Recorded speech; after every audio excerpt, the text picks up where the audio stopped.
एक खूबसूरत गांव में जहां हर तरफ हरियाली थी, परिंदे खुशी से चहचहाते थे। एक शरारती कौवा रहता था जिसका नाम काला था। काला अपनी शरारतों के लिए गांव भर में मशहूर था। वो कभी चिड़ियों के घोंसले में घुसकर उनके अंडे हटाने की कोशिश करता, कभी बत्तख के बच्चों को डरा देता और कभी कबूतरों के दाने चुरा लेता। गाँव के बाकी परिंदे इसकी हरकतों से तंग आ चुके थे। एक दिन गाँव के तमाम परिंदों ने फैसला किया कि काला को सबक सिखाने के लिए कोई तरीका निकालना होगा। सब ने एक दरख्त के नीचे जमा होकर मशवरा किया। वो ये सोच ही रहे थे कि अचानक एक जोरदार आवाज आई। क्या यहाँ कोई मसला हो रहा है? सब परिंदे हैरत से देखने लगे। ये आवाज एक बूढ़े कौवे की थी जो बड़े शानदार अंदाज में उड़ता हुआ नीचे आया। ये काला के दादा थे जिन्हें काफी अरसे बाद गांव में देखा गया था। उनका नाम दादा गुलाब था और वो बहुत अक्लमंद और तजर्बाकार थे।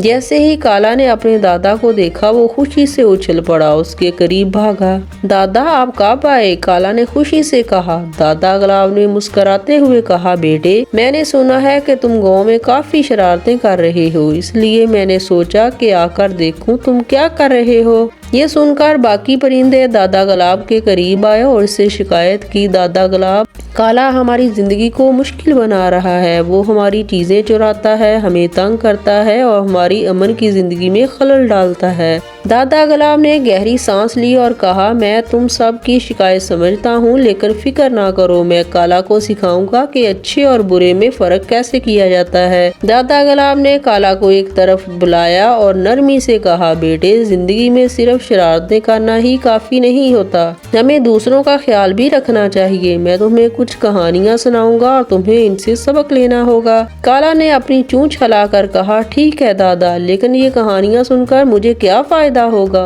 दादा गुलाब मुस्कुराते हुए बोले, अगर तुमने कहानियों से सबक लिया तो गांव के तमाम परिंदे तुम्हें पसंद करेंगे और तुम्हारी इज्जत करेंगे। दादा गुलाब ने कहा, एक दफा का जिक्र है, एक कौवा बहुत प्यासा था। वो पानी की तलाश में इधर उधर उड़ता रहा। आखिरकार उसे एक गड्ढा मिला जिसमें थोड़ा सा पानी था। वो कौवा बहुत होशियार था। उसने सोचा कि पानी को कैसे निकाला जाए। उसने आसपास के कंकड़ उठाए और गड्ढे में डालने शुरू कर दिए। पानी ऊपर आ गया तो उसने अपनी प्यास बुझाई। दादा ने पूछा, काला, तुमने इस कहानी से क्या सीखा? काला ने जवाब दिया, हमें मुश्किल वक्त में अक्ल से काम लेना चाहिए। दादा गुलाब ने कहा, बिल्कुल ठीक, लेकिन सिर्फ अक्ल काफी नहीं होती, हमें दूसरों के साथ अच्छा सलूक भी करना चाहिए। दादा गुलाब ने दूसरी कहानी सुनाई। एक बार जंगल में परिंदे शिकारी के जाल में फंस गए। सब परिंदे घबरा गए, लेकिन एक चिड़िया ने कहा कि अगर हम मिलकर उड़े तो हम जाल को लेकर उड़ सकते हैं। सब ने मिलकर जोर लगाया और जाल को लेकर शिकारी से दूर निकल गए। काला ने हैरत से कहा, वाह, इत्तेहाद की ताकत बहुत जबरदस्त होती है। दादा गुलाब ने कहा, हाँ बेटे, और ये इत्तेहाद तब ही मुमकिन होता है जब हम दूसरों के साथ अच्छा बर्ताव करें।